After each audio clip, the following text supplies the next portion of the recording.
Hey everybody, it's Neon Polygons, and today I wanted to do a quick video about souping up your GameCube for its most practical potential in 2021.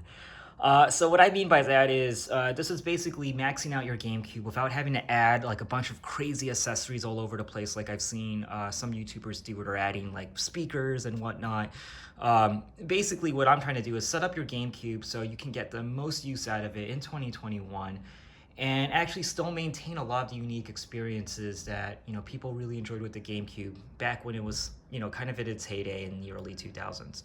So the first thing I ended up doing was I ended up getting a dust cover from Printerboy, which I think looks really nice.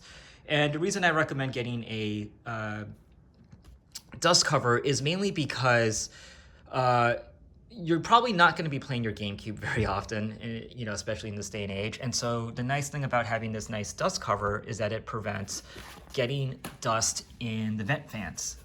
So I guess the first thing that I would recommend is a nice dust cover, and Printerboy makes some great ones. As you can see here, I've added kind of a number of the core accessories to the GameCube, which is like the Game Boy Advance player. I also added a broadband adapter right over here, and I also added a portable screen. And the reason I added a portable screen is because I actually prefer playing my GameCube games on my GameCube versus on a Nintendo Wii. And even though like the Nintendo Wii can do it via a component and is probably more suitable for HD TVs nowadays, to me, it's just nicer to be able to play GameCube games in 4:3 aspect ratios. And, it also just makes having a GameCube, semi-portable. So I'm actually going to turn on this GameCube over here so you can kind of see what the screen is like. Raise the volume just slightly.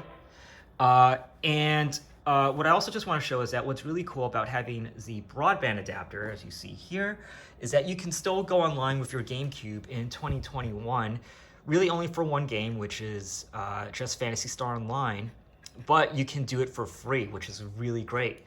And so I'll show you that it still works. Come on. So here we go. And so as you see here, it is going online.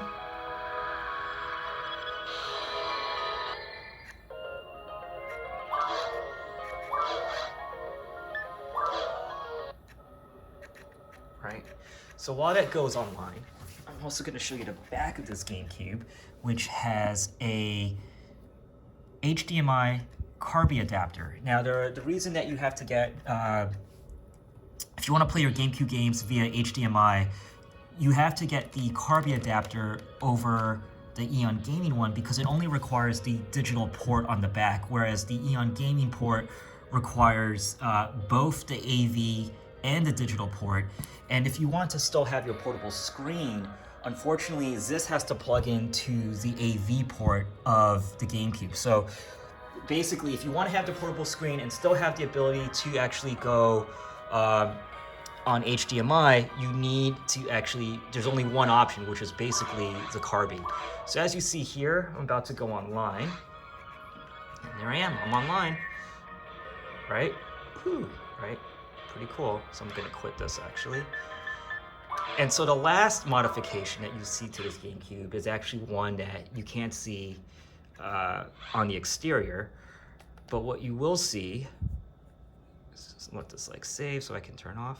There we go.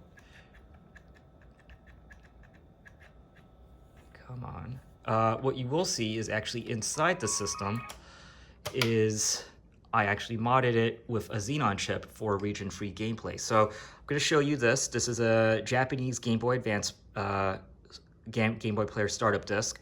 I don't have a Japanese GameCube game, but what you will see is that with this, I have the ability to play imports. So one of the great things about this GameCube is that, again, with the Game Boy Advance player, I can actually play my Game Boy Advance games right here on the screen. And so, in my opinion, this is a really cool setup to kind of soup up your Game Boy, which I recommend, which essentially is, just in summary, Game Boy Advance player, broadband adapter, Carby HDMI port in the back, and finally, the Intec portable screen. And if you can, region-free modding via a Xenon chip inside the Gamecube. So anyways, guys, what do you think about this Gamecube mod? Do you actually think it's worth it? Do you think it's actually a cool setup? In my opinion, it is, because again, it still maintains the semi-portability of the Gamecube, and you know, it's not like some crazy, it doesn't make it look like it's too out of place or too chaotic with, you know, adding all those like additional super accessories that people like to do and soup up their Gamecubes. So hope you guys enjoyed this video. I know it's a really just quick one about what I did with my Gamecube. This is Neon Polygons. Thanks again for watching, and see y'all again soon.